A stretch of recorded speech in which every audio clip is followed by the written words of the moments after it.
Hurry up and wait.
Good evening. On behalf of the Board of Directors of the Parkside Community Association, welcome to this evening's City of Buffalo Mayoral Candidate Forum. The Parkside Community Association, a 501c3 not-for-profit, was founded in 1963, and for 50 years the PCA has successfully implemented programs that have contributed to the security and stability and enhanced the quality of life in our neighborhood. For more information, access our website at parksidebuffalo.org. We would like to thank the following for their assistance in this evening's forum: St. Mary's School for the Deaf, WIVB Channel 4, and Indigo Productions. Now let me introduce our candidates. Byron Brown was born in Queens and is the 62nd and current mayor of Buffalo. He attended SUNY Buffalo, where he received dual BAs in political science and journalism. He also completed the certificate program for senior executives in state and local government at Harvard University's John F. Kennedy School of Government. He was first elected to represent the Maston District on the Common Council in 1995.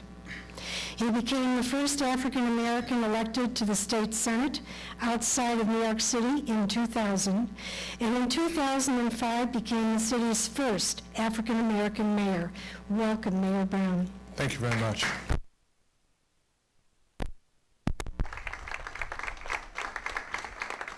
Sergio Rodriguez was born in the Dominican Republic, raised on Long Island, joined the Marines where he rose to the rank of sergeant, served 2 deployments, and was honorably discharged in 2003.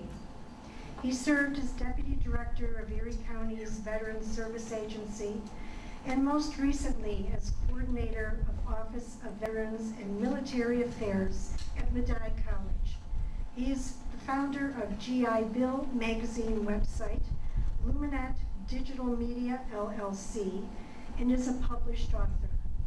He received an MA in Organizational Leadership from Medaille College. Welcome, Mr. Rodriguez.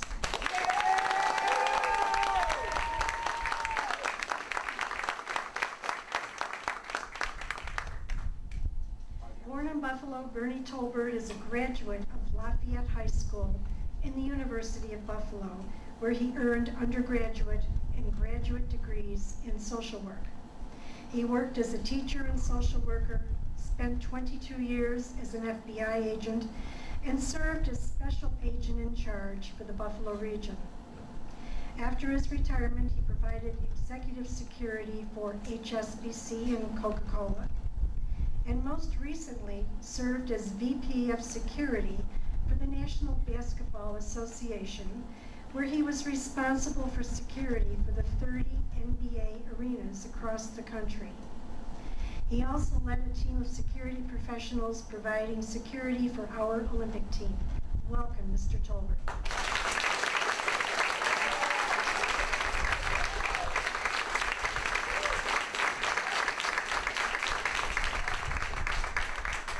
And finally, I'd like to introduce our moderator. Brian Meyer has lived in Parkside for over 30 years and recently retired as a full-time City Hall reporter for the Buffalo News. Prior to that, he was a newsman for 15 years at WBEN Radio. He is a published author and has received numerous state and regional awards for his coverage of local government, the criminal justice system, and environmental issues. Brian is currently a digital media producer for the news, and he teaches at both Medaille College and Buffalo State. A Buffalo native, he graduated from Marquette University with a degree in journalism and a minor in marketing. Welcome, Brian. Thank you, folks. Appreciate it. On behalf of the Parkside Community Association, we appreciate you being part of this near-capacity crowd on 2 levels. We thank you very much. Just 45 more seconds of ground rules, and you're going to hear from the candidates. The questions were prepared by the association, and as you'll hear, were submitted by some Parkside residents in the last few weeks.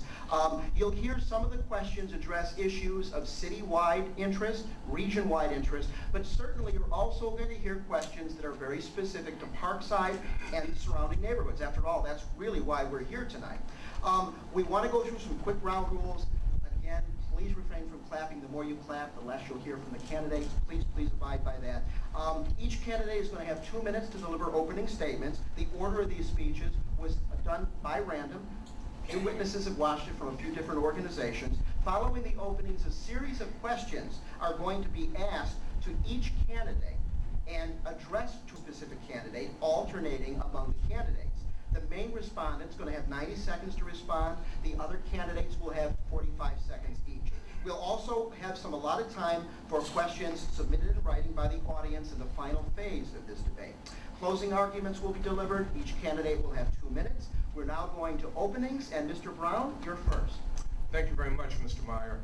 I want to thank the members of the Parkside Community Association for sponsoring this candidates forum this evening, and I want to thank St. Mary's School for the Deaf for hosting us. St. Mary's is certainly one of the jewels in the city of Buffalo.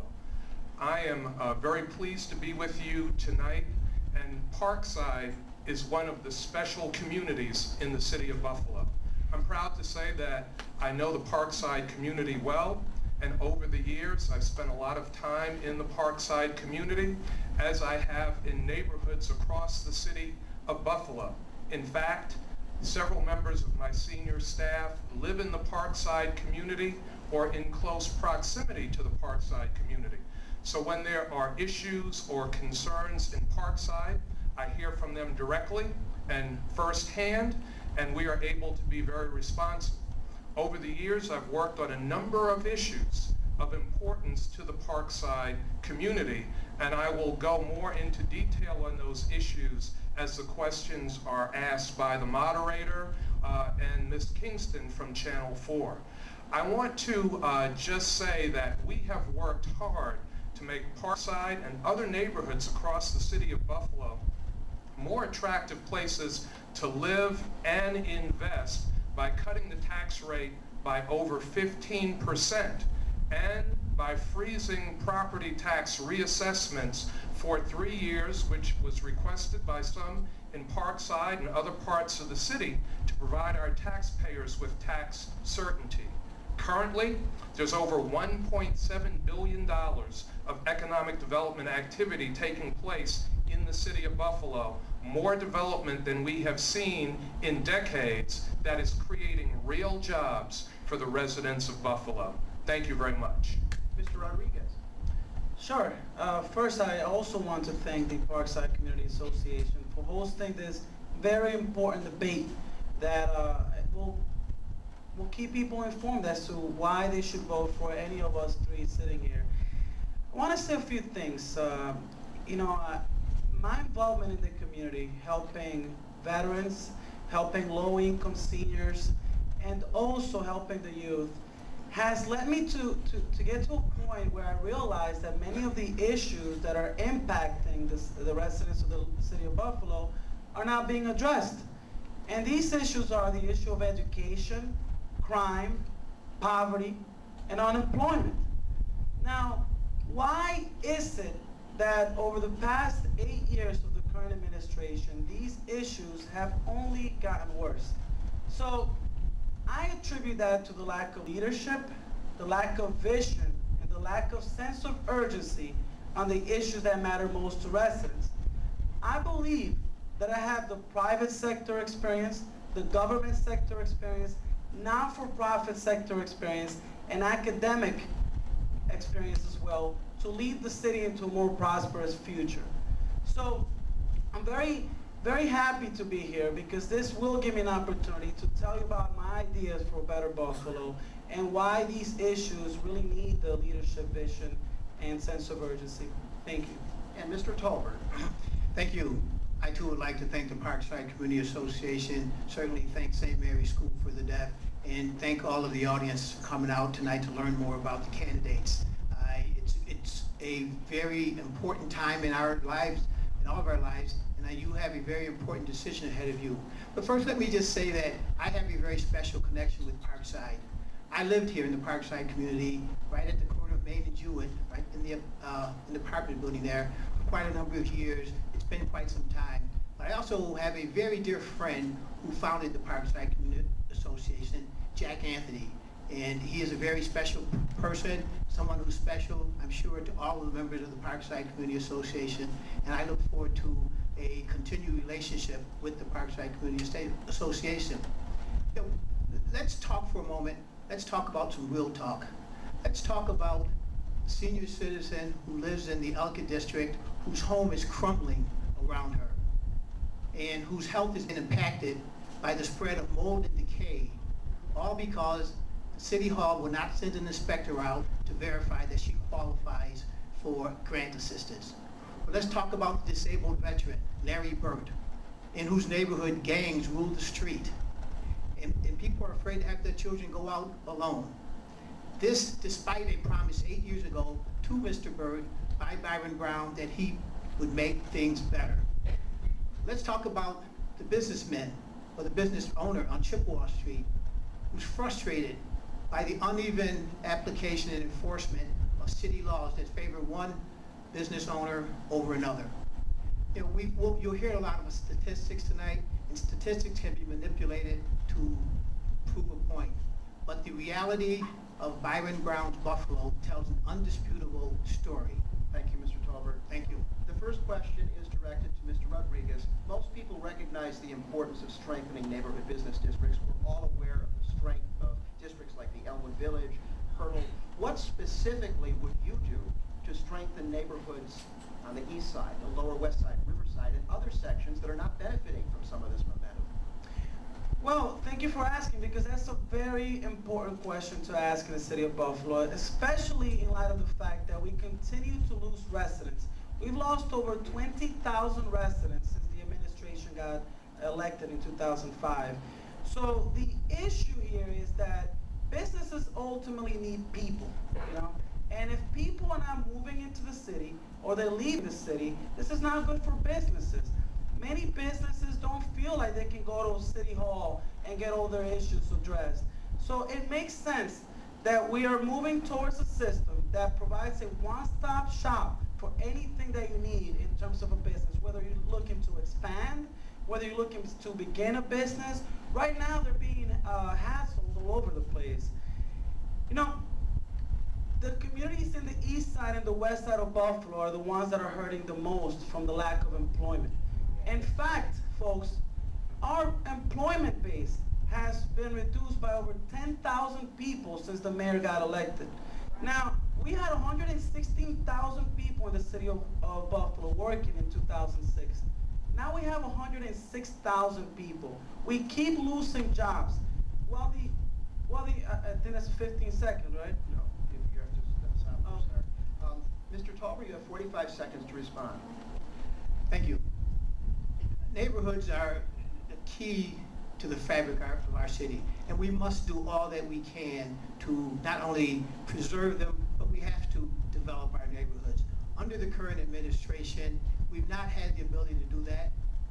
Part of that reason that we can't develop businesses is because we lost the Buffalo Economic Renaissance Corporation, an organization under the chairmanship of Byron Brown that's no longer in existence.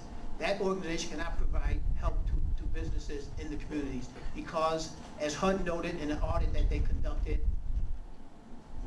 there was a lack of leadership and mismanagement. I will collaborate with neighborhoods and businesses to make sure that we're moving forward, that we're developing strong neighborhoods, making sure that they are the key parts of our city that they need to be. Mr. Brown.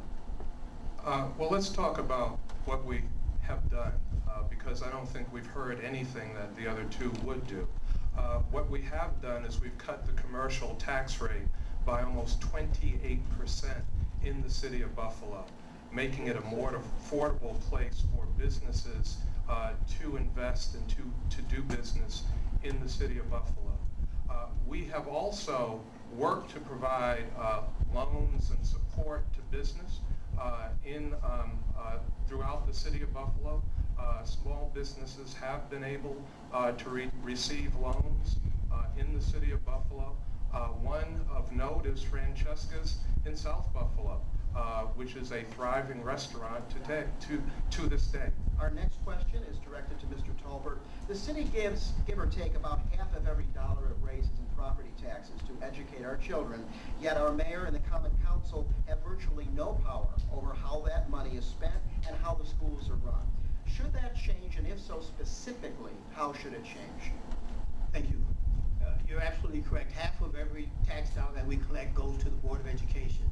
And in the past, when asked about education, our current mayor has said, that's not under my purview. That's something that I have no control over.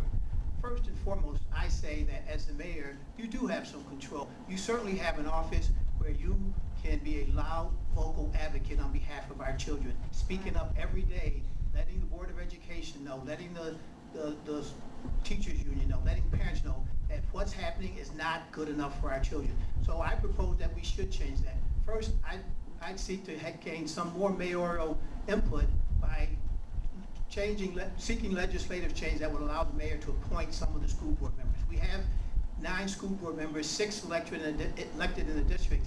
I suggest that the other 3 should be appointed by the mayor. Also, consider the option of the mayor having the ability to appoint the superintendent, much like they do in New York City, Washington, D.C., Cleveland, and other cities.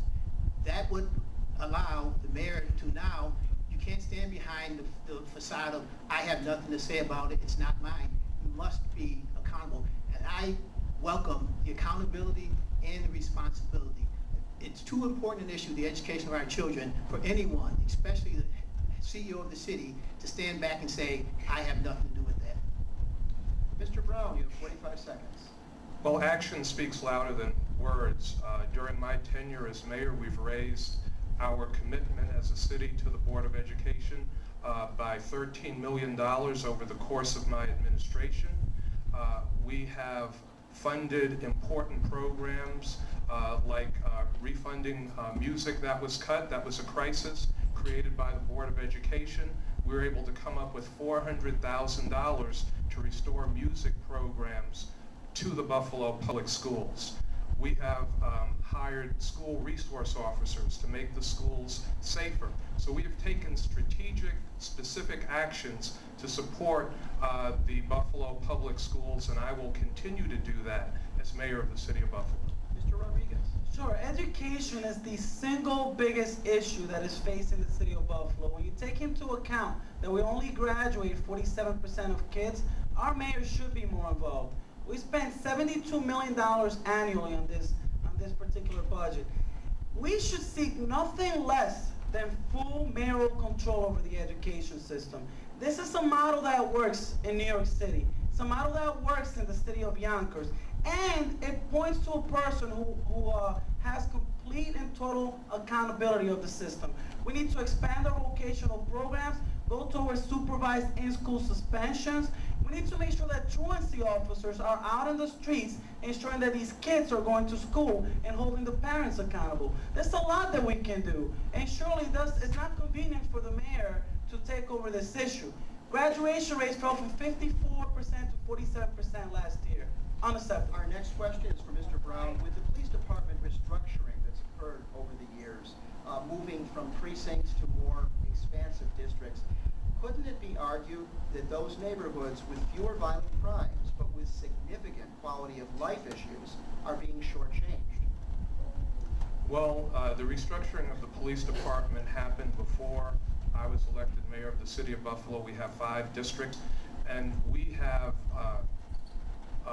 put special details into neighborhoods. We put undercover cars into neighborhoods. We've created special units to go after violent crime. One of the units that we have established is the Strike Force Unit, which is a partnership with the New York State Police, the Erie County Sheriffs, to go after gangs, guns, and drugs. In areas where we have seen quality of life crimes, we have added special details. We have provided officers to work on overtime.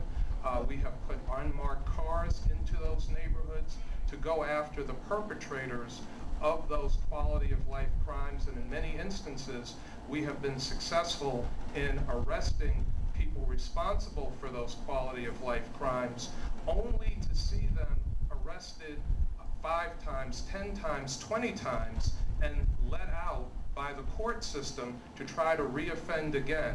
But our police department has done a very good job in combating quality of life crime. We will continue to work on that, and we have met with judges to talk about some of the sentencing and some of the sentences that have allowed these habitual criminals to get back out on the street to try to reoffend. Mr. Rodriguez. Yes, I applaud the efforts of our police force, right? But there are things that we need to fix. First, right now, folks, 63% of the police force lives outside of the city. We spent $11 million last year in overtime. We could hire over 200 police officers making $55,000 a year just on the money that we spend in overtime. We have a gun buyback program that's completely and utterly flawed. So look, we need to have police officers out there walking the beat, getting to know people. We need to provide any incentive that we can for police officers to get to know the people that they're serving. Right now, under the current administration, gun-related homicides have increased. You know, homicides last year alone went up 40%. It's a very good question. You talk about quality of life issues. First of all, the #1 responsibility of any government is public safety. That's something that we must do. And when quality of life issues surface, people should be able to feel comfortable that they have a police department that's going to respond effectively, timely, and in a manner that's going to make them safe. I've been endorsed by the Buffalo Police Benevolent Association because they recognize my law enforcement experience and my ability to make changes, make meaningful changes in the area of law enforcement. And it's unfortunate that the citizens right here in Parkside had to hire a private security force to patrol their area because they weren't getting the kind of support from the Buffalo Police Department that they should have gotten. Our next question is to Mr. Rodriguez. issue of importance regionally, but of particular interest here in the Parkside neighborhood, is turning the 198 Expressway into something closer to the original Olmsted Parkway, slowing traffic, removing that barrier between neighborhoods. What is your position on that issue? Oh, thanks for, I must admit, I wish I knew more about it. I have heard throughout the last few years that they would like to just basically turn that into a walking pathway as opposed to having the 198 Skajaqua split right down the way. Certainly there's a lot that we can do in terms of ensuring that the quality of life issues are addressed in this neighborhood. The parks, parks are for people. We need to ensure that anything that we can do to reduce vehicle traffic throughout that area is reduced. The other aspect is, when it comes to that particular issue, I think that, we have a lot of traffic, so we need to figure out a way to divert that traffic that's going through the 198 Skajaqua, because otherwise, we have to find a way to get those vehicles in the right direction. I wish I could tell you more about this issue. I wish I was more knowledgeable, but I must admit, I haven't really looked too much into this. Okay, Mr. Tolbert. The residents of Parkside community have a legitimate concern when it comes to the 198. And unfortunately, like with the Humboldt Parkway, in Parkside, we've paved over a beautiful parkway area that's no longer available. I support lowering the speed limit on the 198, making access to parklands on both sides easier so that and also making sure that not only vehicles, but pedestrians and bicycles have the ability to travel on the parkway. It's unfortunate that you've been asking about this issue for the past 8 years. Only in March of this year did the city meet with you and start to make some meaningful changes towards calming traffic here in the Parkside area. Mr. Brown. Well, actually, the city has been working with the New York State DOT, with Assemblyman Sean Ryan and others on the issue of going back to the Olmsted vision of the 198 and making that more like a parkway. I am supportive of that proposal, and the city has been working with partners in government to move that proposal forward. Let me also say, going back to the schools, in my budget this year, we did support the hiring of attendance teachers and a truancy aide, so children that are chronically absent will be in school where they belong so they can learn. Question to Mr. Tolbert. This question submitted by Parkside resident Eric Laveria. He currently owns a home that shares property line with an abandoned house. Do you have a plan specifically to address foreclosed and/or abandoned properties in Parkside and throughout the city, beyond just demolition? Yes. I said a long time ago that we cannot demolition our way out of our problems. And when we do demolish a home, we shouldn't just demolish it for the sake of demolish it, because what it leaves is a vacant tract of land that will grow tires, broken glass, sticks, and other debris. What we need to do is have a strategic plan so that when we do have to demolish a home, that we have something in place as to what's going to happen there. But I would also propose, where possible, we look to preserve homes, look to rehab homes. The city of Buffalo destroys 500 to 700 homes a year. You compare that with a city like Rochester, about the same size, and they only demolish 150 to 200 homes a year. We can rehab homes, use them as incentives to get people like Mr. Rodriguez talked about that don't live in the city to move back here into the city. That's one way to incentivize them. Another thing I would propose to do is create a Good Samaritan law so that those residents who do live near a home that's abandoned, not being taken care of, they can take care of that home, they can cut the grass, they can get rid of graffiti, and not have to worry about being charged with trespassing. So a Good Samaritan law will at least allow you the ability to make the property look better so that it doesn't detract from the value of your own residence. Mr. Brown. Well, when I first came into office from 1950 to 2005, Buffalo had been losing population for 55 years. There were over 23,000 vacant structures that we inherited when I became mayor, and over 13,000 vacant lots. We've had a robust rehabilitation program, taking $27 million and leveraging $214 million of investment to rehab over 2,200 units in the city of Buffalo. Demolition has been necessary. We've demolished over 4,700 units at a cost of almost $100 million. Mr. Rodriguez. Yes, you know what? Property inspectors, we need to ensure that they're doing their job, right? Why let the properties get to a point where there's no other option but to demolish the properties? That happens in many cases. You know, regular residents would love to be able to purchase these homes before they get to a point where we have no choice but to demolish them.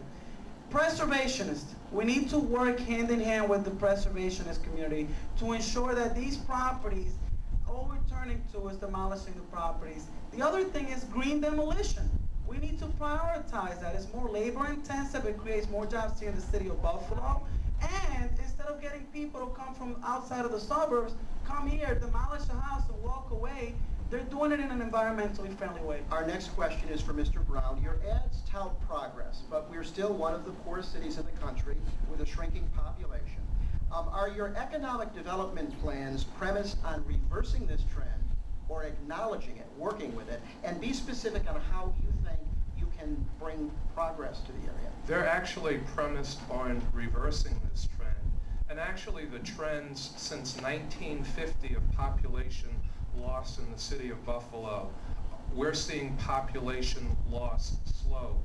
The loss of population in the city of Buffalo is slower than it has been since 1950.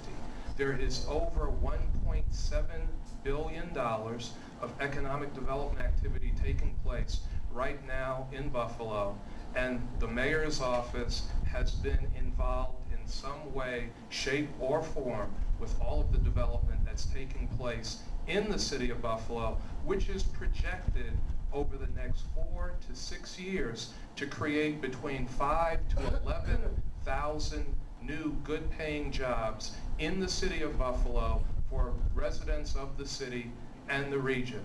Let me also say that when you look at vacant properties in Parkside, let's look at the Fairfield Library, which was vacant and neglected prior to me coming into office. We met with the community, we marketed the property to the development community, and now the former Fairfield Library has been transformed into a 5-unit housing complex that is fully occupied. Mr. Rodriguez.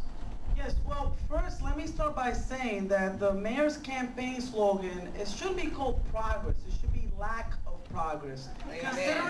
Considering the lack of progress when it comes to the issue of education. Look, the mayor has pushed out over 20,000 residents from the city since he got elected.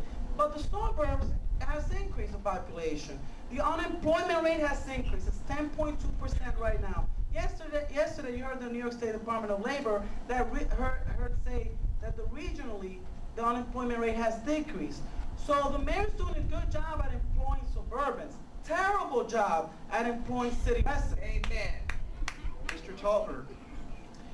You know, I've heard this number, $1.7 billion worth of development. I've heard it again and again. I've tried to talk to people out in our communities and explain to them that we have $1.7 billion worth of development. And the constant refrain is, tell me where it is. I don't see it. I don't see it standing on the corner where I live. I don't see it in my neighborhood. I'm not sure what progress means when $1.7 billion worth of development does not take into account our neighborhoods. We have to fix our neighborhoods. That's all there is to it. People have to live in places where they feel comfortable. And talk about rehabbing the Parkside Community Association office. That was condemned by the city. And thanks to your own efforts, you've rehabilitated that building. It's your office. You have meeting space and 2 low to moderate income apartments above there. That's progress, but it's progress by the Parkside Community Association. Mr. Rodriguez, on the next question, with the understanding that no one wants to see Buffalo head in the dire direction of a Detroit, is there a city on your radar screen that you think we could learn something from or should model ourselves after? And specifically, what would that be? Sure. In terms of education, we can learn a lot from New York City. It's a city that's right here in the state of New York. Mayor Michael Bloomberg saw the issue of education as the #1 issue. So he sought mayoral control over the education system. The current mayor just shifts the blame. Look, this is the school board's problem, but does nothing to take ownership of the issue of education. Now, look at crime. New York City, again, when Giuliani came, everyone thought he was insane to think that he would reduce crime. Our mayor has absolutely no sense of urgency whatsoever when it comes to the issue of crime. There are people out there killing themselves all the time. There are shootings, there are homicides, and the mayor is very complacent. So first, we need a mayor that's involved, that's going out into the streets, talking to residents, meeting with people. Heck, you know what? Even those that are out there committing some of the crime, you need to engage with people. You can't treat people as though you're better than them. You need to work with them. So we need a partnership, we need a sense of urgency. So yes, New York City handled crime the right way during the Giuliani years. Michael Bloomberg, when he faced the issue of education in the nation's largest city and largest education system, he turned it around. The education graduation rate has increased by 19 percentage points since he took ownership of the education system. We need a hands-on, involved administration. Not what we've been getting for the past 8 years. Mr. Tolbert. Yes, there are other cities we can learn from. When it comes to policing and crime and safety, cities like Kansas City, Missouri, Springfield, Massachusetts, Boston, Massachusetts, they have very severe violent crime problems. And we can look at some of the initiatives that they've put forth and model our own behavior after that. They've been able to significantly decrease that violent crime, and those are areas that we can look to. Schools, certainly New York City, as Mr. Rodriguez says, also Newark. Newark has made some efforts in improving their school system. They have a mayor who says, I'm not going to wait for people to tell me that I have the authority. I'm going to do it and then let them tell me later. In terms of economic development, yeah, we can learn from Detroit, because Detroit is like Buffalo. They've got a thriving downtown area, but the rest of the city is dying. Let's look at what Detroit did, and let's not do that. Mr. Brown. We've adopted a lot of best practices in the city of Buffalo. We've looked at Boston, Massachusetts. We've looked at Stockton, California. We've looked at Providence, Rhode Island. Buffalo is heading in the right direction. In New York City, the educational results are mixed at best. Right now, there's a mayoral campaign going on, and people are very unhappy with the only 60% graduation rate in the New York City public schools. We are moving in the right direction as a community. Progress is taking place. We've adopted a lot of best practices, and we have to feel good about what's happening in the city of Buffalo. Mr. Tolbert, all three candidates have gone on record not favoring large subsidies for the HSBC Tower. You stated in particular that we can't wait for the building to become empty, that we have to at least give market forces a push. What specifically would you do as mayor to give those forces that push? Well, I've touted over time that I'm a leader. I'm a leader that's willing to stand up. I'm a leader that's willing to take a chance, do some analysis, and do something. Rather than just sit back and let things happen, I'd much prefer to say, let's look at them, let's figure out where there's opportunity for us to get involved, where there's the ability for us to maybe give a little push. So market forces are very dynamic and strong movements. But we can look at market forces, and if there's a possibility, there's a way that we can give a little impetus, give a little push so that we can have results that we can live with. That's what I mean by giving market forces a push. Sure, we can wait, we can sit and wait and the building's empty and then start to have a bunch of meetings and say, what are we going to do about this? But why stand around and wait? Why not be proactive? Let's get in front of it. Let's talk about it. Let's figure out what's going on. Let's figure out what our options are. And then through some strong leadership from the mayor's office, from the business community, and from other stakeholders, let's work out a plan that's going to ensure that when that building is empty, when everybody's moved out, we're not behind the 8 ball just now trying to figure out what's best for us. We can do it now. Mr. Brown. I have met with the building owner. I've met with the manager of the building. I've toured the building. We sponsored with the business community, the Urban Land Institute coming in to reimagine what could happen with the building. They came in with a variety of ideas about what could happen with the building. So we have been very proactive in looking at the issue of HSBC. But it's clear that the owner of that property overpaid for it. They have a balloon payment coming due that it is questionable whether they will be able to satisfy. The market will take care of that issue. The property potentially could go into bankruptcy, and if it goes into bankruptcy, a new owner will purchase it. Mr. Rodriguez. Just quickly want to address something the mayor said previously. Mr. Mayor, I will take a 60% graduation rate any day over the 47% graduation rate that we have in the city of Buffalo. All right. Now, as far as what we can do about the HSBC building, guys, you know what? The mayor doesn't have to stay on the second floor of City Hall and fix there. You can go out beyond our borders, promote Buffalo, and give people a reason to move and do business here. You don't have to stay at City Hall on the second floor. You can advocate and be an ambassador for the city and go beyond our borders. A question for Mr. Brown, submitted by Parkside resident Greg Conley. Erie Community College has proposed expanding its North Campus, while 47% of ECC students live in the city. What is your position on this expansion of the North Campus and its effects on city residents? What action would you take? I am not in favor of ECC expanding its North Campus. I think the new health sciences building that ECC is proposing to be built should be built in downtown Buffalo.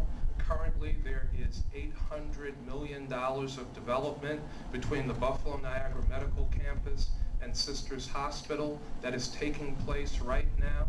In 3 years, all $800 million of those 5 buildings alone will be up and operational in the city of Buffalo, including the $350 million new University at Buffalo Medical School that is moving to downtown Buffalo.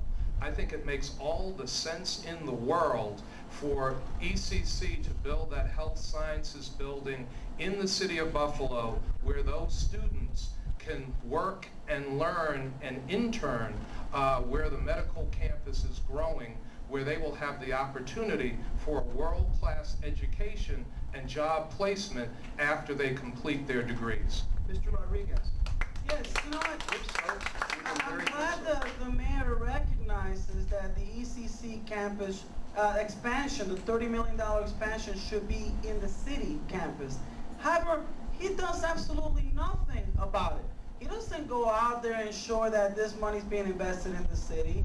So as far as I'm concerned, him feeling that way and not doing anything about it, it's as good as anybody saying that, hey, yeah, I support it, I don't support it.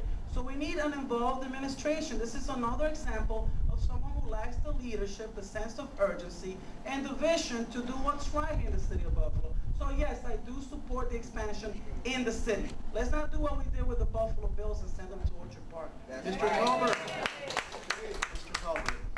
I am 100% opposed to expanding the North Campus of Erie Community College, particularly at the expense of the city campus. We've got, as you said, a large proportion of the number of the students in the city of Buffalo go to ECC. We've got all kinds of transportation issues if these same students would have to go out to the North Campus. There's not a bus schedule that allows them to go out to the North Campus, get the classes they need, many of them in the evenings, and then get back home downtown. Basically, what we're doing is we're sentencing our students in the city campus to being second-class students.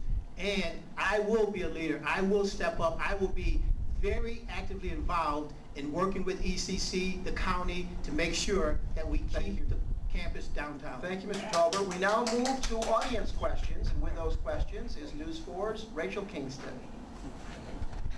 Thank you, Brian. Good evening to all of you. We're going to start with just a few questions that you all have submitted, and just so everybody knows, these questions were submitted by audience members prior to the beginning of this debate. They had the opportunity as they walked in to fill out questionnaire cards as they came in the hallway, and then we've gone through and pulled some that are different from the questions Brian has already asked. The first question here is for Mr. Rodriguez. This audience member writes, I am a teenager on a college search. Of course, after college, I'm going to need a job. In a city that loses 9 people every day, what incentives will you offer me to stay in the city after college instead of moving somewhere else? Well, that's probably the best thing that we need to answer here in the city of Buffalo, so I'm glad that that was asked. Well, let's look at why are people not moving into the city of Buffalo? Why are people leaving, for that matter? One of the main reasons is the education system, right? If you're having kids, these kids are not going to benefit from a good education system, so you move out to the suburb the moment you get a job. 2, safety. So we have to make sure that this young man feels safe living in the city of Buffalo. 3, we have to make sure that the residents living in the city of Buffalo are benefiting from the little job growth that there is in the city of Buffalo in terms of the construction field and the medical corridor. And finally, folks, if we're not preparing our youth to benefit from the job sectors that are growing in the city of Buffalo, then we don't have a future. So let's make sure that we expand the vocational programs in the city of Buffalo school system that are preparing these individuals to benefit from the expansion of some of the job sectors and industries in the downtown area. Mr. Tolbert. I would say to the young man, don't give up hope. When Bernie Tauber becomes mayor, we're going to fix this. We're going to turn it around, and you will be proud to live in the city of Buffalo. And those people living in, who have moved to the suburbs over the years, they're going to be knocking down the doors to get back into the city. That's what I tell people every day when I'm out there on the streets, and I tell people say to me, I no longer live in Buffalo. We do have to fit. The reasons people don't stay in the city, like this young man, certainly we're the 3rd poorest city in the United States. Who wants to live in the 3rd poorest city besides me? We're the 11th most dangerous city in the United States. So we have to fix those so they will feel that they have a good quality of life here. We're going to turn it around. We're going to make it better. We're going to improve our education, our neighborhoods, and our job prospects. Mayor Brown. I would say to the young man, don't listen to some of the wrong information and misinformation that he's hearing tonight. The turnaround of Buffalo is happening right now before our eyes. $1.7 billion of economic development taking place in this city. It's real, it's happening. Real good jobs are being created for the residents of this community, and in the next 4 to 6 years, young people getting their education right here will be able to benefit from between 5,000 to 11,000 new jobs being created in this community. Thank you all.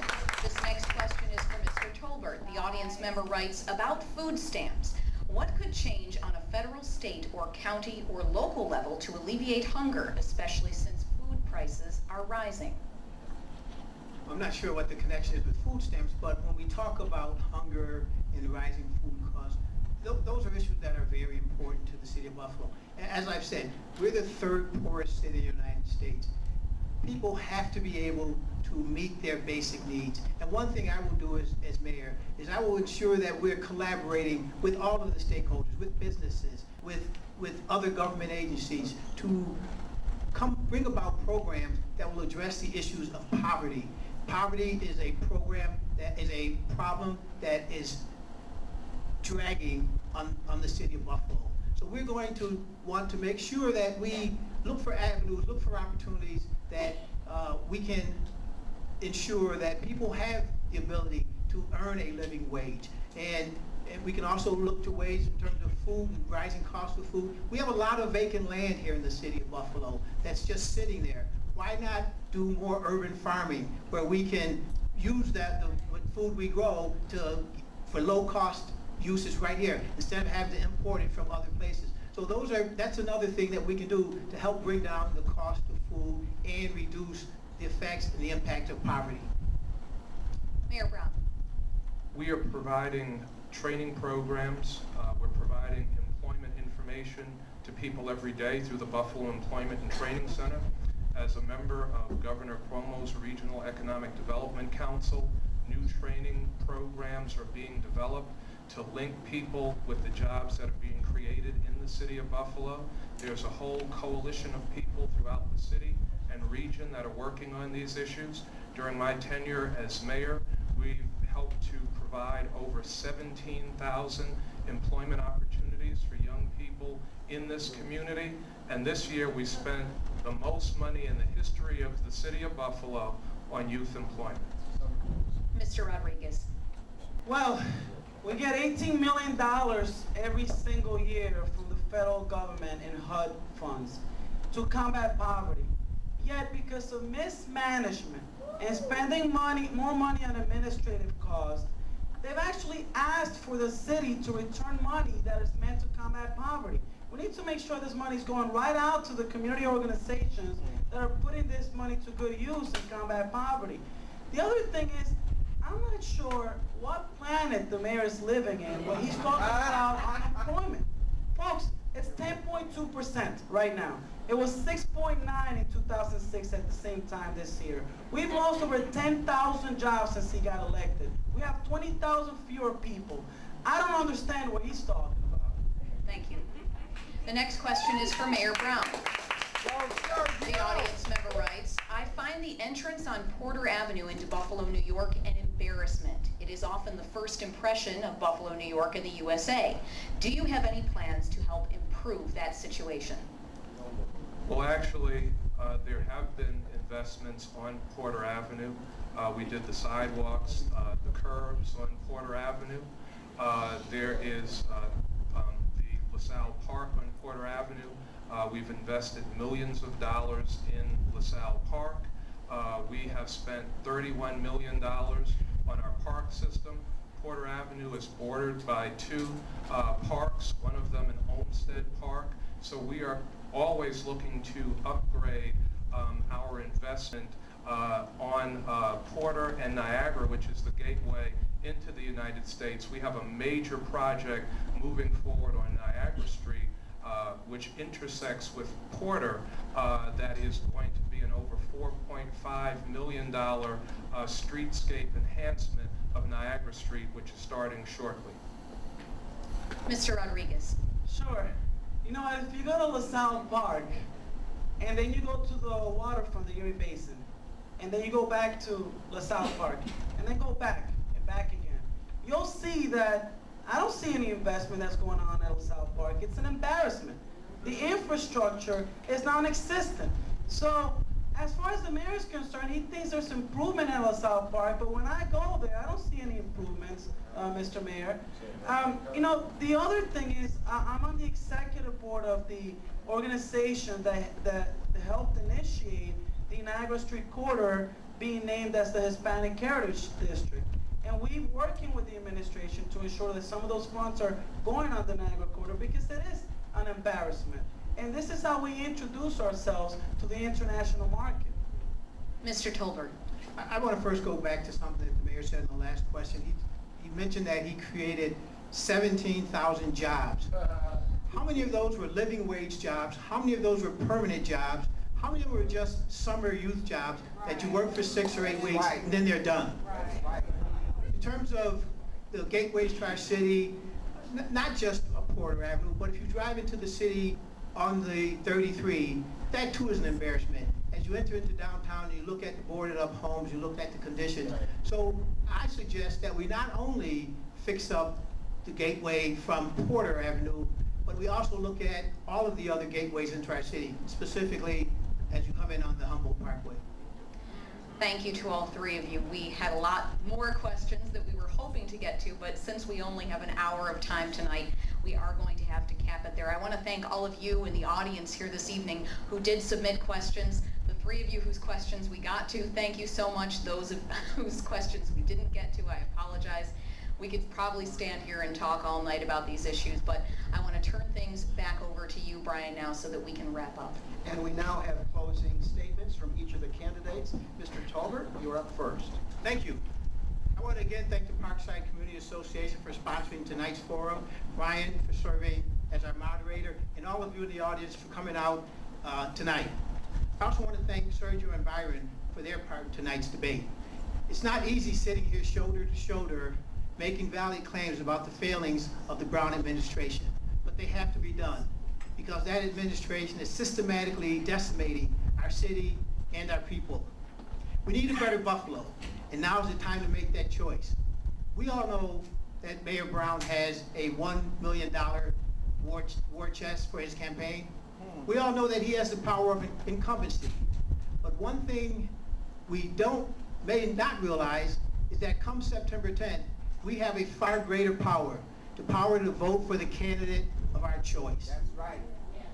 To build a better Buffalo requires leadership, vision, and action. Terms that don't come to mind when you talk about the Brown administration. In my career as a respected FBI agent and as an executive with the Coca-Cola Company and the National Basketball Association, as well as my 50 years of dedicated service to Cradle Beach Camp, leadership, action have been a part of not only my career, but also part of my entire life. I have a plan, a platform, if you will, to make changes in Buffalo, but I need your help before I can implement that plan. I need each one of you to tell your family, tell your friends, tell your neighbors that on September 10th, they need to vote in the Democratic primary. And remind them that this election isn't about a $1 million campaign war chest. It's not about an incumbent that has a list of career politician endorsements. It's about the power of the people to elect who they think can best lead the city of Buffalo. Third poorest city, 10th most dangerous, 11th most dangerous. I promise you that when I marry the city of Buffalo, we will have a better Buffalo. Mr. Rodriguez. Thank you. Well, a few things I would like to say. First, my opponent likes to tout his political experience as the reason why we should elect him yet a third time. But let me tell you what this so-called political experience has given us for the past 8 years. It has given us an education system that has collapsed, and a mayor who has taken absolutely no leadership or involvement in our children's education. It has given us the 11th most violent city in America and 10th most dangerous, with, yes, homicides increase and gun-related homicides increasing as well. It has given us the third poorest city in America. We're poorer than we've ever been. An unemployment rate that is the highest it has been in over 20 years. And we've lost over 10,000 jobs since this mayor got elected. Folks, this is simply an exaggeration administration. They like to exaggerate about everything and act as if they're involved in the issue, in this little sector of job growth that exists in the city of Buffalo.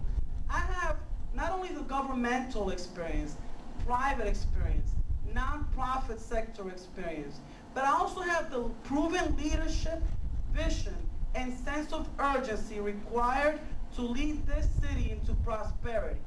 8 years is enough. That's Vote right. for me, November 5th. That's right.